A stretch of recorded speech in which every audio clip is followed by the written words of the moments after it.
বন্দ্যোপাধ্যায় পশ্চিমবাংলার মানুষের জন্য কি করেনি, আজকে বিজেপি পাওয়ার মোড়ে মোড়ে দাঁড়িয়ে অনেক বড় বড় কথা বলে।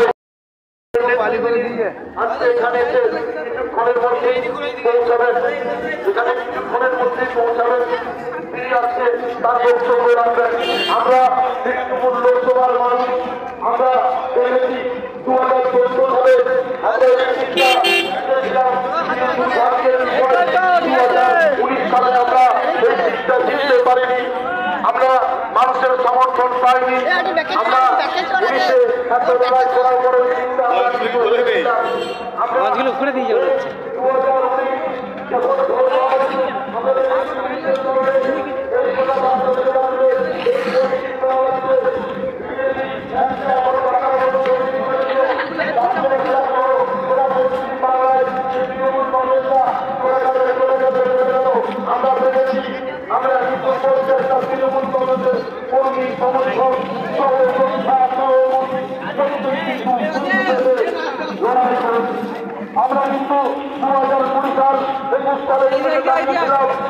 আমরা কিন্তু কোনো একটা আমরা বাসাগত করিনি।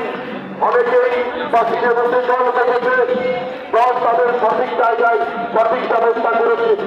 এই সব পশ্চিমবাংলার বিজেপি এমন একটা পরিস্থিতি তৈরি করলো, 2020 পর বলতে শুরু করলো যে এই 21-এ বিজেপি জিতার পর প্রত্যেকটা তৃণমূল কংগ্রেসের একটা ঘর আমরা রাখবো না। তারা বলতে শুরু করলো যে তৃণমূল কংগ্রেসের কর্মী সমর্থক নেতা নেত্রীদেরকে হাত থেকে বের করে মারবো। আমরা কিন্তু মমতা বন্দ্যোপাধ্যায়ের সঙ্গে ছিলাম, আমরা কিন্তু বলেছিলাম যে তৃণমূল কংগ্রেস মাটি মানুষের দল, এই দল আমাদের দল, এই দল মমতা বন্দ্যোপাধ্যায়ের দল।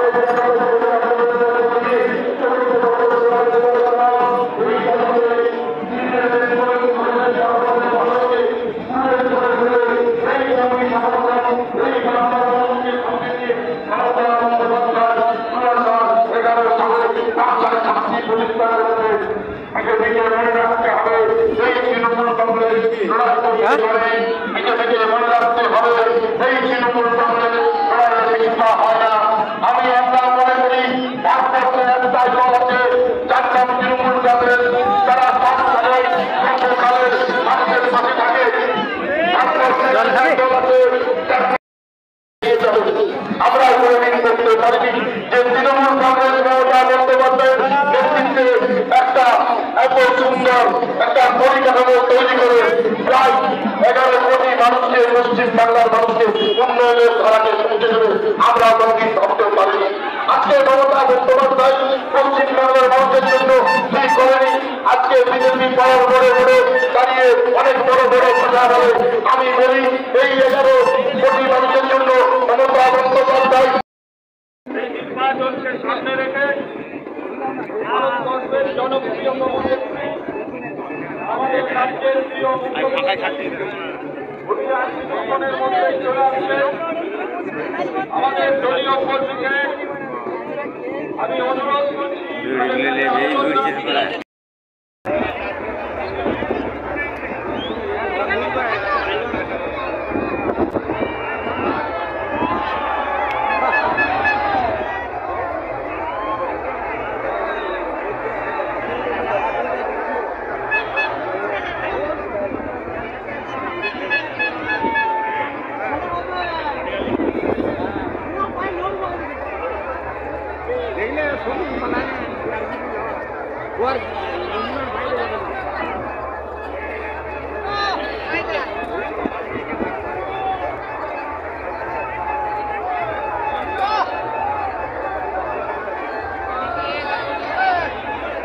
চলো আমরা পালিয়ে যাবো, এই দিকে পালিয়ে যাবো।